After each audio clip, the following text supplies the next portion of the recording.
Bom dia, lindo, maravilhoso e abençoado dia na presença de Deus. Hoje é o dia 173 do projeto Bíblia para Iniciantes.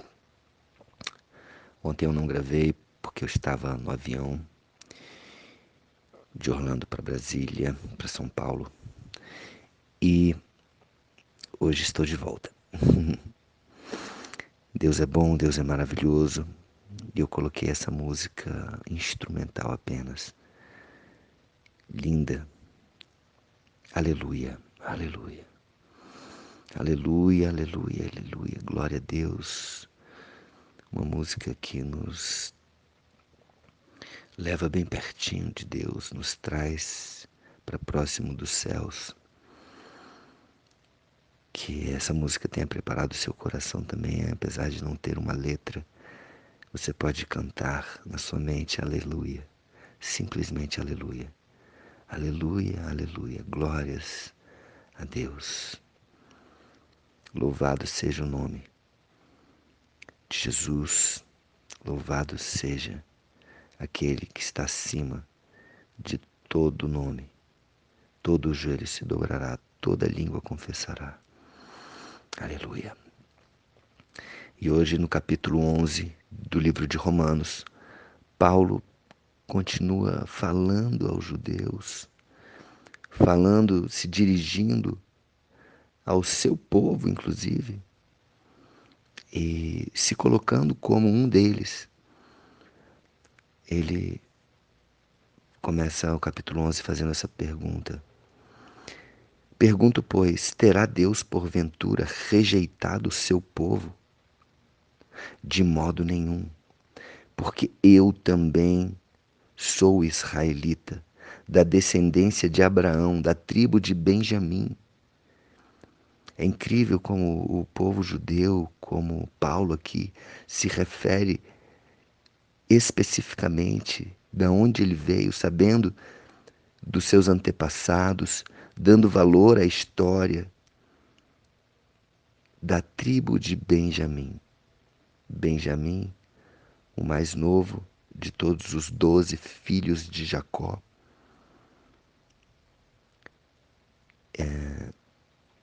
Cada filho de Jacó representou uma tribo. José e Benjamim eram filhos da, da esposa verdadeira, preferida de Jacó. E cada filho de Jacó tem uma importância, tem uma função, e a sua descendência traz isso na genética, na influência espiritual. E Paulo sabia disso. Ele era da tribo de Benjamim, sabia exatamente. E continuando, Deus não rejeitou o seu povo, a quem de antemão o conheceu. Ou não sabeis que a Escritura refere a respeito de Elias como insta perante Deus contra Israel, dizendo: Senhor, mataram os teus profetas, arrasaram os teus altares, e só eu fiquei, e procuram tirar minha vida. Que lhe disse, porém, a resposta divina? Reservei para mim 7.000 homens que não dobraram os joelhos diante de Baal. Assim, pois, também agora, no tempo de hoje, sobrevive um remanescente segundo a eleição da graça. Então, o que quer dizer isso? Que Deus, Ele é tão bom, Deus é tão maravilhoso, Deus é bom, justo e fiel, como Ele é bom, como Ele é justo, como é fiel. E a graça de Deus vai encontrar aqueles que não se dobraram diante do mal, que não se dobraram diante do pecado, não se submeteram a uma vida de pecado. Sobrevive um remanescente segundo a eleição da graça, é o que Paulo fala aqui. E se é pela graça, já não é pelas obras. Do contrário, a graça já não é graça. Se fosse pelas obras, não seria graça. Seria merecimento e não graça. Graça é o favor imerecido. Então é pela graça. Você pode respirar fundo aí no lugar onde você está e receber a graça de Deus na sua vida. Um favor que você não merece, que eu não mereço. Porque se fosse pelas nossas obras, uau, todos nós estaríamos condenados, porque quantos pecados, quantos erros nós já cometemos. Mas não é pelas nossas obras, é pela graça.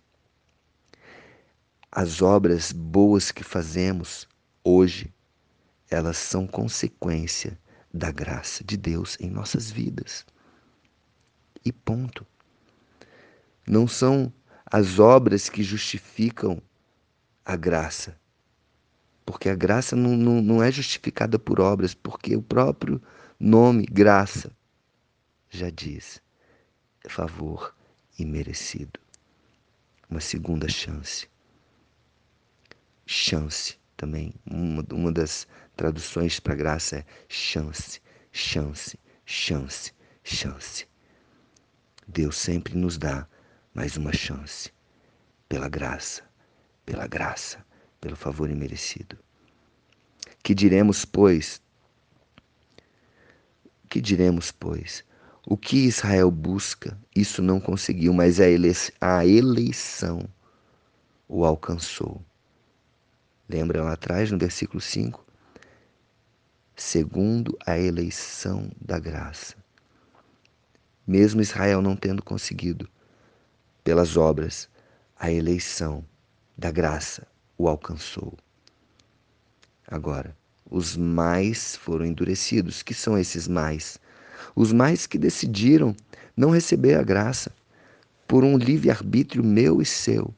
Você pode decidir receber a graça, agradecer isso e deixar Deus mudar a sua vida. Ou você pode continuar numa vida de mentira, de pecado, de, de entristecer o coração de Deus.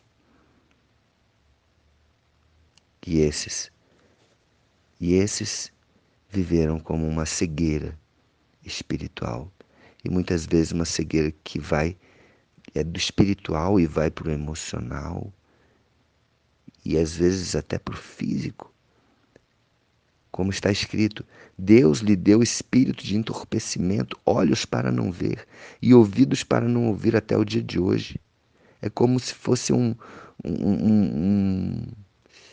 como se diz, uma anestesia espiritual, como a pessoa não consegue enxergar.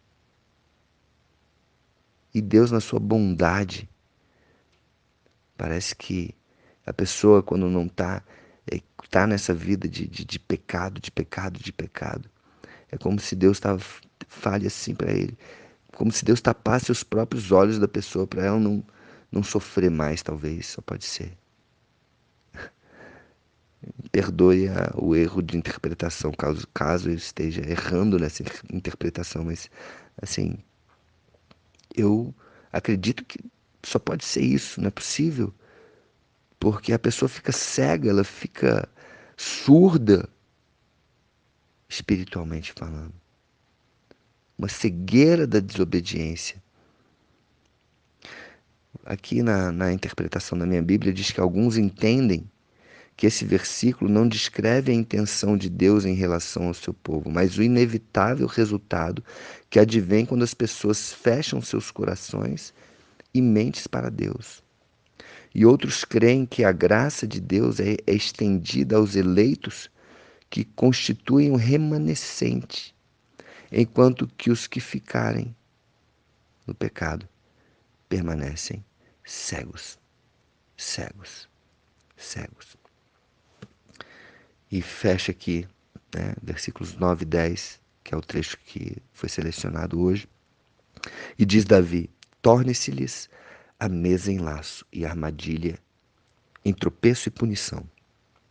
Escureçam-se-lhes os olhos para que não vejam e fiquem para sempre encurvadas as suas costas. Que triste isso, que triste isso.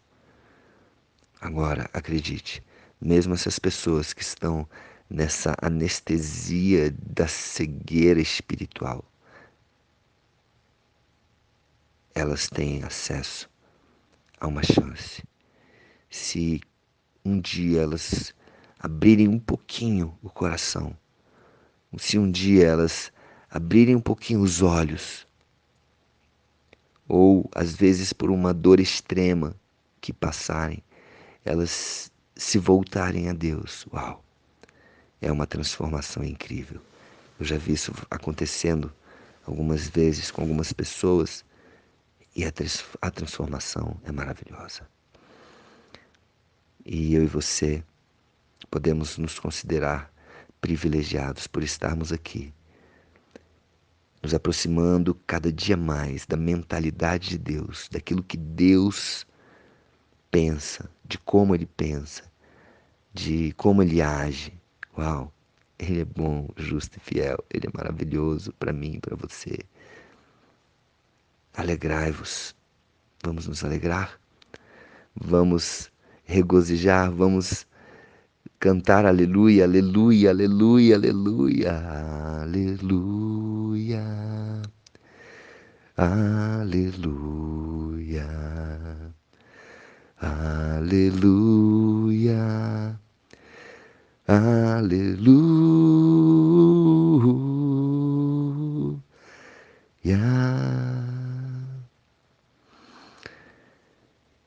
Amém. Que a graça de Deus encontre a sua vida. Que a graça de Deus faça diferença na sua vida e que você seja um instrumento da graça de Deus.